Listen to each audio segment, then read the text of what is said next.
Hi Pisces, this is Pisces Hub. Welcome to my channel.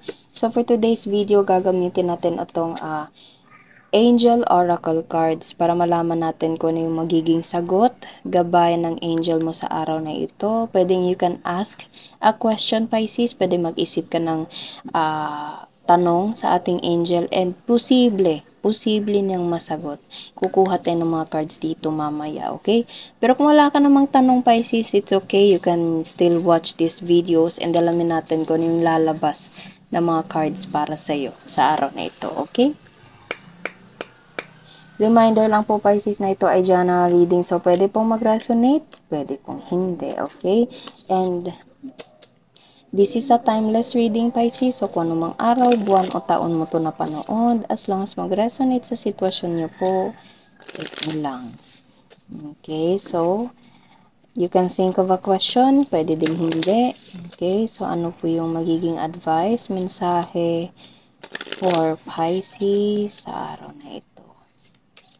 Ano po ang magiging advice, mensahe for Pisces sa araw na ito?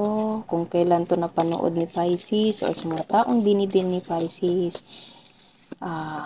Take nyo lang po. Perfect timing. Everything will fall into place. Okay? In God's perfect time. Ano po yung perfect timing po? Ano po yung perfect timing for Pisces? Ano po yung perfect timing for Pisces sa araw na ito? Okay? Forgiveness and improving health. Okay. So, you have to forgive. Pero kailangan mong magpatawad, Pisces, na bukal sa kalooban, okay? Hindi yung pilit. Hindi yung pinipilit yung sarili mo na patawarin ko yan dahil yun yung ganito, ganyan. You have to forgive a person, not just for that person, but just for you, okay? For the sake of yourself. Patawarin mo yung tao, para sa sarili mo, para maging maayos. Kasi meron itong connection sa health. Pwedeng mental health, physical health, emotional health, okay? Pwedeng merong naapektuhan sa kung ano man yung nangyari, okay? And everything happens for a reason and there is a perfect time. In God's perfect time, always kung sinasabi niya, Pisces. And success. Success is on the way. Success. So, bigla ko nasabi na success is on the way, Pisces. Okay? So, take nyo lang po kung saan po mag-resonate sa aspeto ng buhay niyo, Pisces. Pero ito po yung mga cards na lumabas natin ngayon. Ano pa po? Communicate clearly and compromise. You have to compromise something and at the same time, sabihin mo ng maliwanag, maayos, crystal clear, yung gusto mong mangyari, yung gusto mong sabihin, yung gusto mong kung ano man yung nilalaman ng puso mo, sabihin mo. Okay? Punto por punto. Parang okay? So, maganda yung ask your angel, take action, and the situation will improve. Everything will improve, Pisces. Everything will be okay. Everything will turn out into a better situation, okay?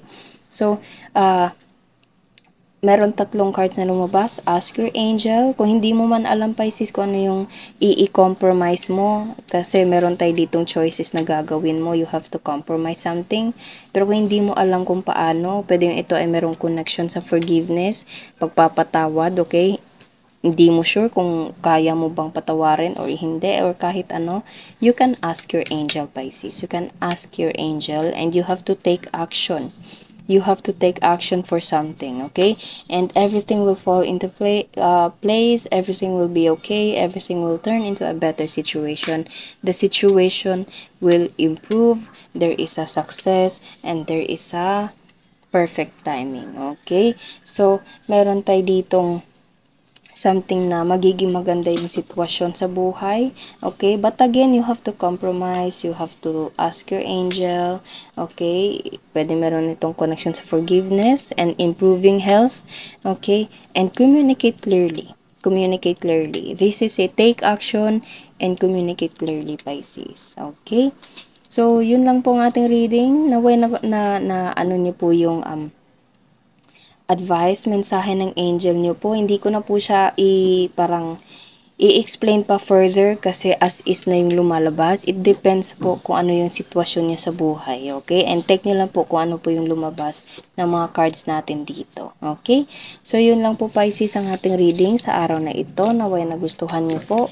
Huwag niyo po sanang kalimutan na mag-like at mag-subscribe po sa ating channel and click the bell button Pisces para ma-notify po kayo sa next videos na i-upload natin, okay? Thank you Pisces and God bless!